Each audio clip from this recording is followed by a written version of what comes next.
Сәлеметсіздер ме, құрметті көрермендер? Бүгінгі видеомызда сіздерге Алтелдің байланысын қалай ноутбукке қосу жайында сөйлесеміз. Басқа байланыстарда телефонды USB арқылы ноутбукке жалғау, Wi-Fi қосу, яғни ақпараттарды алмасу оңай етін. Ал қазір Алтелге көшкеннен кейін проблемалар пайда болды. Алтелге қосылу үшін 590 теңге төлеу керек, яғни бәрі ақылы болып кетті.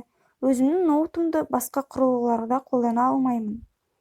Көптеген қолданушыларға бұл ұнамайды. Әрине, ақша төлегісі келмейді.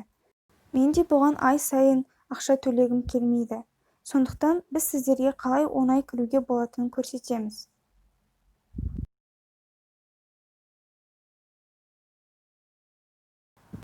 Поискке кіреміз және regedit деп жазамыз. Үстін басыңыздар, кейін алдыларыңыздан осындай бір кесте, яғни табличка шығады. Ол жерден HK Local Machine деген папканы іздейміз. Оның астында стрелка бар. Сол стрелканы басып, сол папкалардың ішінен System деген папканы басып, оның ішінде Current Control Set папкасын іздейміз.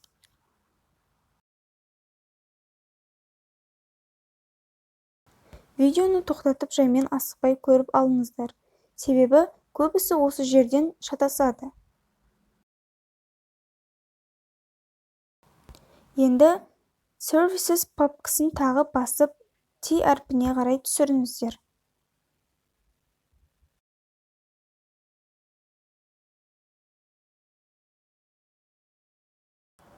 T әрпін тауып алғаннан кейін TCP/IP деген папканы басамыз. Сондай-ақ бізде TCP/IP6 деген де папка бар. Бізге осы екі папка қажет болады. Бұл екі папканың әрқайсысында Parameters деген папкалар бар. Ең бірінші біз жоғарысынан бастайық. Міне біз Parameters деген папканы таптық, және мына бос тұрған жерге мышканың оң жағын басып, создать дегенді басамыз. Кейін Parameter D Word 32 дегенді басамыз. Осыдан кейін мынадай нәрсе пайда болады. Бұл нәрсе менде бар, сол үшін мен оны жоямын, яғни удалить етемін. Назар аудармай-ақ қойыңыздар, міне бұл менде бар. Мына жерде сіз осыны ашқаннан кейін Default TTL атымен шығады. Менікіде ештеңені өзгертпейсіз. Асықпай тексеріп Default TTL деп жазамыз. Міне десятичная таңдаймыз және 65 деп жазамыз. Ештеңеге тиіспей, десятичнаяны таңдадық, 65 деп жаздық. Енді ок батырмасын басамыз.